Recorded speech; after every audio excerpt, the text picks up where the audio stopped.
ዛሬ አምኜብሃለሁ እጠብቅሃለሁ። እኔ ያማል ሲያወራ ደስ አይለኝም ነበር፣ ግን ዛሬ ተመችቶኛል።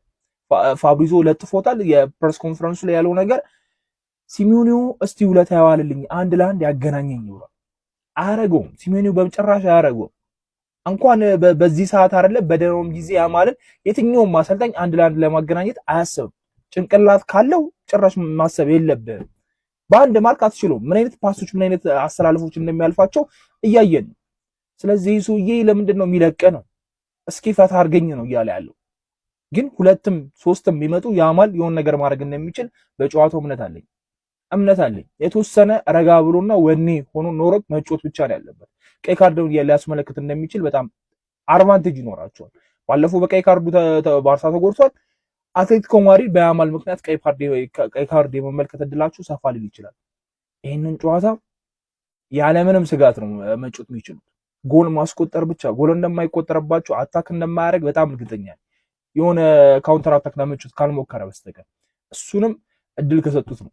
የዛሬው ጨዋታ በጣም ወሳኝ ነው። ባርሳ ሬሞንታዳ ማድረግ ያለበት ጨዋታ ነው። አምነብሃለሁ ዛሬ። አረ ላሚን ይኸውልህ በቃ አሁን ባለህበት አቋም እተማመናለሁ። ጋይስ ይኸውላችሁ ፕሮፋይሉን ቀይሮታል። የሰሞኑን ትሬንድ ምንድን ነው?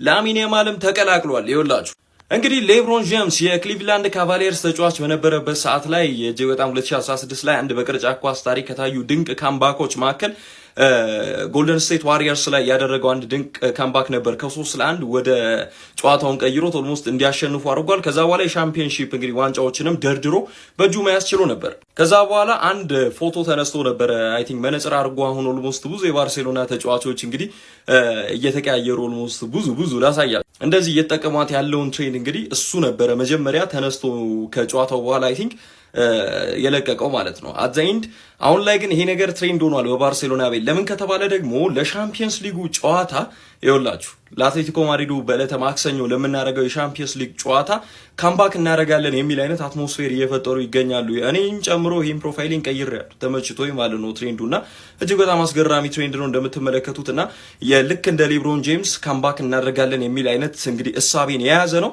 ባይ ዘ ዌይ የማንቸስተር ሲቲ ደጋፊዎች ሪያል ማድሪድ በሳንቲያጎ ቤርናቢው 3-0 ካሸነፋቸው በኋላ ይህን ትሬንድ ተከትለው አልተሳካም ነበር። ጋይስ ይኸውላችሁ እኛ አሁን ይህንን ትሬንድ ተቀላቅለናል። ላሚን ያማልን ጭምር የሌብሮን ጄምስን እንደውም ፎቶ ፕሮፋይሉ አድርጎታል እንደተመለከት ነው ማለት ነው። ሶ ላሚን ያማል ደግሞ በሻምፒየንስ ሊግ ፕሬስ ኮንፈረንሱ ላይ ተቀምጦ መግለጫዎችን የሚሰጠው ሰው ነው።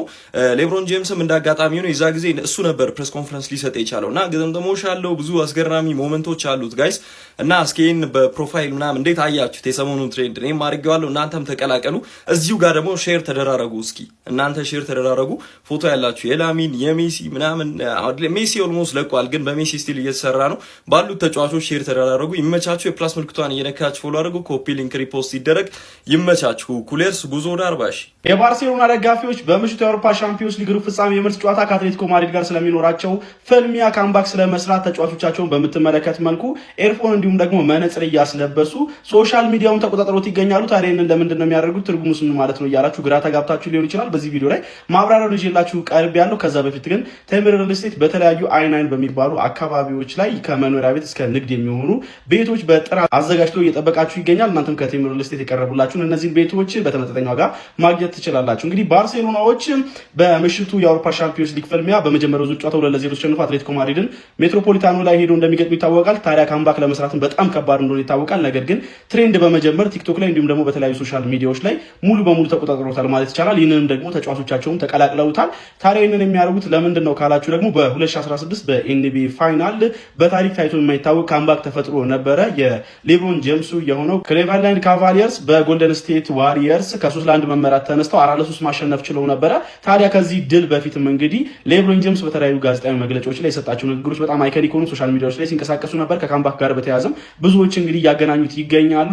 በአንድ ኢንተርቪው ላይም እንግዲህ በምትመለከት መልኩ ኤርፎን እንዲሁም ደግሞ መነጽር አድርጎ ይታይ ነበረ። ታዲያንን በማስመልከት ነው እንግዲህ በኤንቢኤ ታሪክ ታይቶ የማይታወቀውን ትልቁን ካምባክ በማስመልከት ባርሴሎና ባርሴሎናም 1% እድል 99% ደግሞ ተስፋ ወይም ሆፕ በማለት በሶሻል ሚዲያዎች ላይ ይህንን ትሬንድ በማስፋፋት እንግዲህ ተጽዕኖ ለመፍጠር እየሞከሩ የሚገኙት እነ ላሚን ያማልም እንግዲህ የሌብሮን ጄምስን ምስል ፕሮፋይል አድርገውት ነበር 2016 ያሳካቸውን ዋንጫዎች በማያያዝ ማለት ነው። እንዲሁም ደግሞ እንደነ ዳንኤል የመሳሰሉ ተጫዋቾችም ምስላቸውን ወደ እነዚህ ፎቶዎች በመቀየር በስናፕቻት ላይ እንግዲህ ስቶሪ ሲያደርጉ ተመልክተናቸው ነበረ። ታዲያ ከምሽቱ ጨዋታ በፊትም አትሌቲኮ ማድሪዶች ላይ ተጽዕኖ ለመፍጠር የባርሴሎና ደጋፊዎች ሙሉ ሶሻል ሚዲያውን በራሳቸው ምስል ሊሆን ይችላል እንዲሁም በባርሴሎና ተጫዋቾች ምስል እንግዲህ እያያያዙ ተቆጣጥሮት ይገኛሉ። ይህንን ትሬንድ አስጀምረውታል ተብሎ እየተነገረ የሚገኘው ማንቸስተር ሲቲዎች ናቸው ይባላል። ነገር ግን ባርሴሎናዎች አሁን ላይ ትሬንዱን ተቆጣጥሮታል ማለት ይቻላል። ሪያል ማድሪዶችም ሙኒክ ላይ ካምባክ ስለመስራት እንግዲህ ምስሎችን አያይዞ እየፖስቱት ይገኛሉ ከዚህ ጋር ተመሳሳይ ማለት ነው በተጫዋቾቻቸው እንዲሁም ደግሞ ሊቨርፑልን በተመሳሳይ። ለማንኛውም እናንተ ባርሴሎና ምሽቱ ላይ ካምባክ የሚሰራ ይመስላችኋል? ሀሳባችሁን አጋሩኝ። የፕላስ ምልክቱ መጫን እንዳትረሱ።